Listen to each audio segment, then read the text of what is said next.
would seem to be no reason to shut it down and every reason to continue to keep it operating. Obviously, they need to keep minutes, they need to run the meetings in a more professional manner, and it sounds like that wasn't happening. The minutes weren't being kept.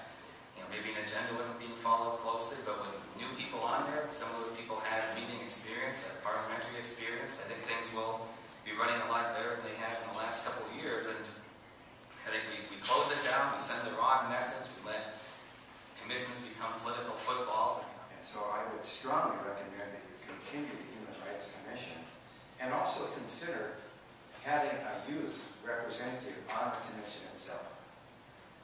I think another factor is that right now, Crow Wing County is a relatively homogeneous. Reconstituting a redundant, highly partisan committee and reshuffling the chairs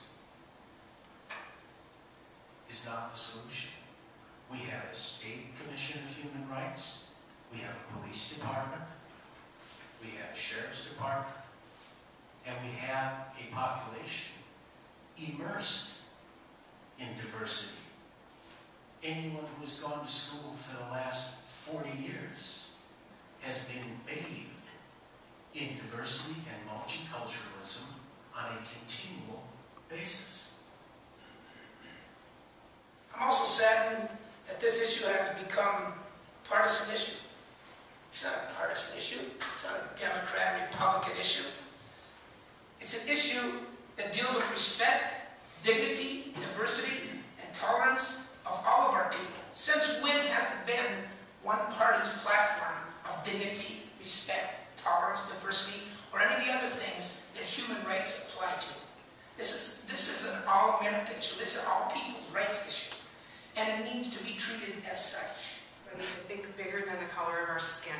It's about who we are, where we came from, what our experiences are, what we bring to the table, what life we grew up in, if we experienced mental illness, if we could experience homelessness or poverty or death at a young age, which has shaped us for who we are. And so it's not about race, and I encourage you all to think bigger than just the color of your skin. Josh called Taylor Stevenson, and this, I'll tell you part of the conversation that I've written down as to what was said.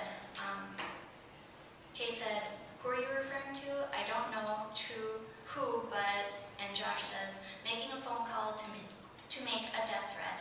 And Tay says, "That's just me being an idiot and blustering a little bit. I apologize. I didn't mean for that to be, I just want to be clear, you're totally, in line and calling me on this, that is, you're absolutely right. The furthest, nobody's going to be making death threats. I sincerely apologize for saying that." And he continued to apologize for half an hour, and I don't believe that's something that he would readily forget. I know Commissioner Nystrom had mentioned last month that you have a hard time filling these positions, and many of the other commissioners have said the same. And past members of the Human Rights Commission have also said, yes, it's always been a problem to get people to be on this committee, including Lindy Grill in her email to Save the Human Rights Commission said, yes, we even had trouble back then. It's always been an issue. I don't know how anybody can think that going forward that it's going to be any different, that you will be able to fill those slots